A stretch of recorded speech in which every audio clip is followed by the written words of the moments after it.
Hello my beautiful people, we are back with another video. Another one? Yes, another one. So we're going to be talking about this lovely jubbly. Well, it looks lovely jubbly. Is it lovely jubbly though? Let me show you. Oh gosh. Jean-Paul Gaultier flower. So Jean-Paul Gaultier Le Belle Flower Edition. So this fragrance, again, a bit like the Valentina, I don't get what's going on with this one. I don't know if it's limited edition. There wasn't, again, much marketing. It only comes in 100 ml.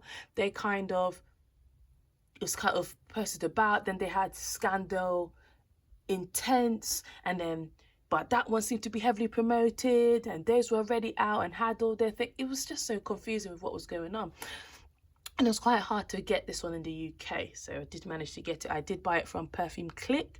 I didn't have any issues with it, but obviously you check out the reviews and stuff before you buy.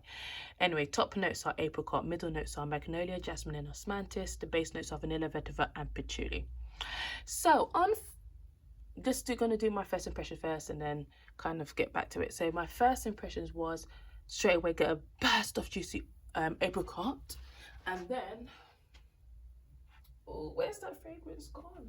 Oh, here we go. Then I was reminded of this fragrance, the Le Belle Paradise Garden, or Le Belle Le Belle Fleur Terrible. This blue one. I was like, oh my gosh, it smells exactly like it. Oh my gosh, wow, I wasn't expecting that, because the comments were very much like, it smells like apricot. Some said juicy, some said dry, and patchouli.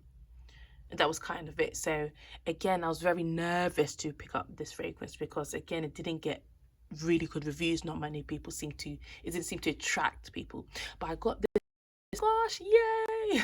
I got excited. Then I got the Le Belle DNA, and I was like, oh my gosh, okay, I can work with this. And I was so excited. I was so happy. I was like, okay, I've got a Le Belle that's got the DNA, but it's just got apricot note.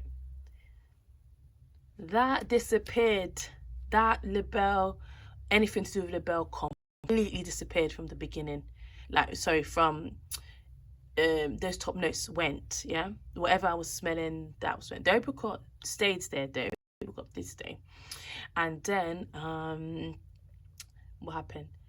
Now this is where it gets a bit odd, but you know what? Our noses all smell different things, guys. This is going to sound a little bit crazy, but I started smelling something that smelled like baked beans. Oh, ouch. I can't pronounce it, like baked beans, sort of tomato sauce. Tomato sauce? Is that right? Not like a pasta sauce, but like tomato ketchup. So, oh gosh, let me spray this to remind me.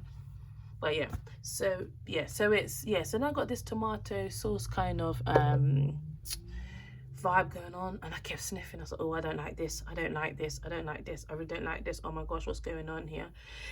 Then I started to pick up the patchouli. So I would say the patchouli started to come after them fruits went away, and I got this kind of weird sort of baked beans kind of smell. Then the patchouli came, and yeah, and I was just like, oh gosh, what have I done? Then the vetiver sort of came. I don't get much vanilla. There wasn't much sweetness going on anymore. I was just left with this kind of baked beans, kind of vetiver, patchouli kind of scent. And that was sort of mid towards drying down. Then a few hours later, I got this. Let me show you this perfume. Let's move that one out the way. I got the Divine, is this Le Parfum? This is the Le Parfum version. It smelled like that in the dry down. That's what I was kind of left with in the evening. So I was like, oh, and I could somewhere, I don't know if it's on Fragrantica, I don't know if it was on somebody's YouTube video, somebody said, oh, this could be a flanker for Divine. And I get it now, because that's what I was left with. I was literally left with this perfume. That was my dry down that I got.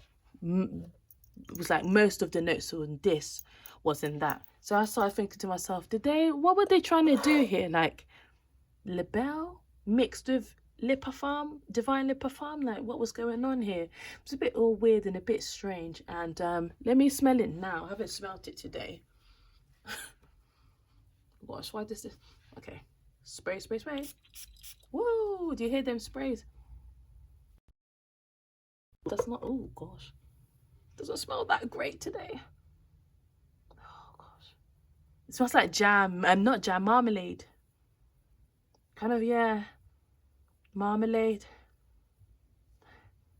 I feel like this must have ginger in it, because also when I smelled the divine, when I smelled this, I was also, now that's not to get your hopes up or to get you excited, but I got something a little bit close to pas ce soir. Oh gosh, I don't know, today it doesn't smell great, you know. I don't know, this is definitely going to be layered with something, because I can't. Fruity marmalade, patchouli, yeah. So let's go from beginning to end. You start on apricot. You're going to get apricot, peachy type of scent. Then you're going to move on to some patchouli.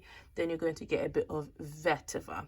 Not much DNA of the original. I only got a little bit.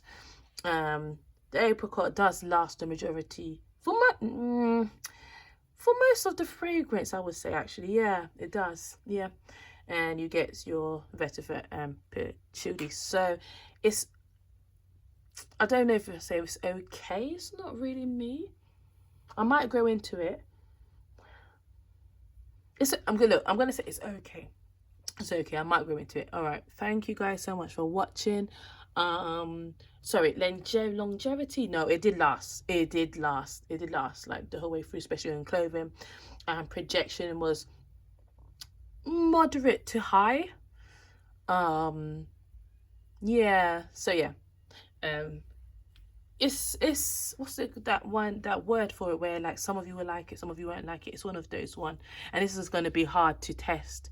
You're going to have to try and smell it in stores. I wouldn't advise you to blind buy it. All right, take care, see you in the next